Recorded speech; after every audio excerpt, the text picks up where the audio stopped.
I've always taken pride on working up really weird covers when I play. So everybody's like, play something good. I'm like, well, here's one called The Shiek of Araby. The Shiek of Araby is a song written in 1921 by Harry B. Smith and Francis Wheeler, with music by Ted Snyder. It was composed in response to the popularity of the Rudolph Valentino feature film The Shiek in 1926. To go with the film The Son of the Shiek, Ted Snyder worked parts of the melody into That Night in Araby, a related song with words by Billy Rose. The Beatles recorded a version of The Shiek of Araby during their unsuccessful audition for Decca Records on the 1st of January 1962.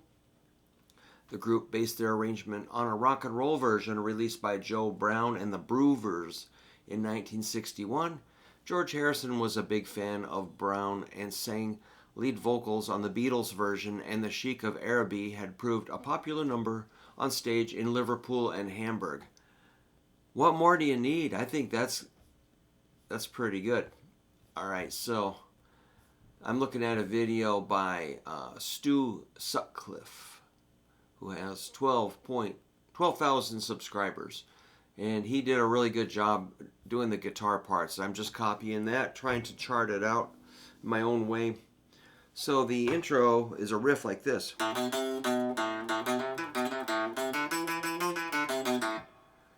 It's kind of like, what do you call it? Harem dance. And you'd know that if you got that far in your sight reading book. All right, so the chords, that would be George Harrison playing that on his Gretsch. John is doing this.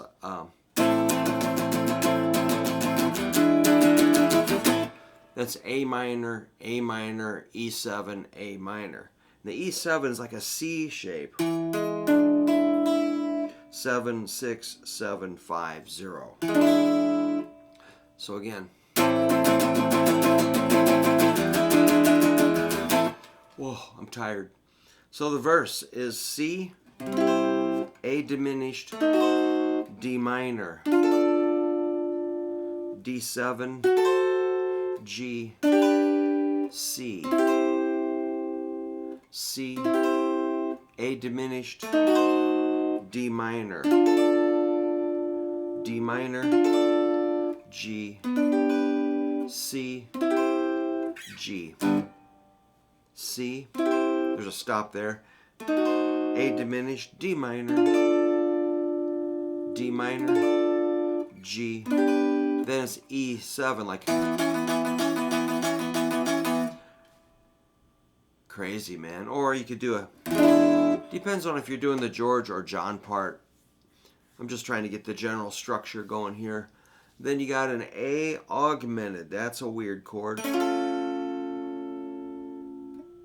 It looks like they lift off their index finger. I wouldn't overemphasize that open E string, but that chord is like a 7, 6, 6, 5.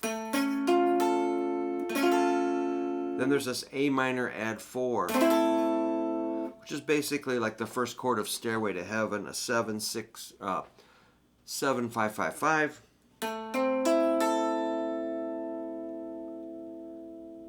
And then at the end of that little set, I think you add your pinky for a second, the last couple of beats, so it makes a D7. Then you got your G, A minor, then stop on a G. Come around for the second half of the song. So that part is kind of weird. It took me a long time to figure that out. Let's get to the next part. C diminished, or A diminished 7. Same thing, really. D minor. D7. G. C. C. A diminished. D minor. D minor. G. C. You can rock that part and stop on G, C to G. All right, we're getting close. C, A diminished, D minor, D minor, G, E7, You can do the chord, or George does like a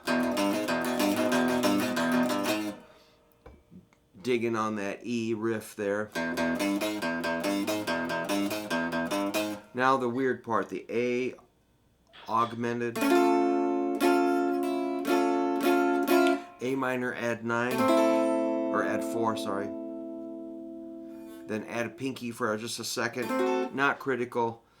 You're not gonna really hear that D7 hardly. Then a G, A minor to A major and stop.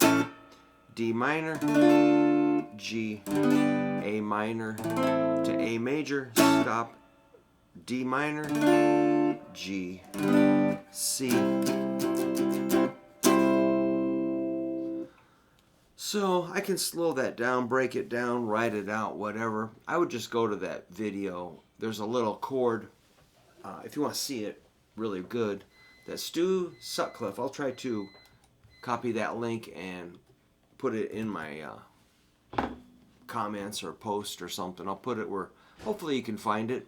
And there is a little chord chart written out in there too. On the pinned to the top, it says tabs, and there's the chords. And so I use that to clear up that C to A diminished 7. I was a little unclear on that.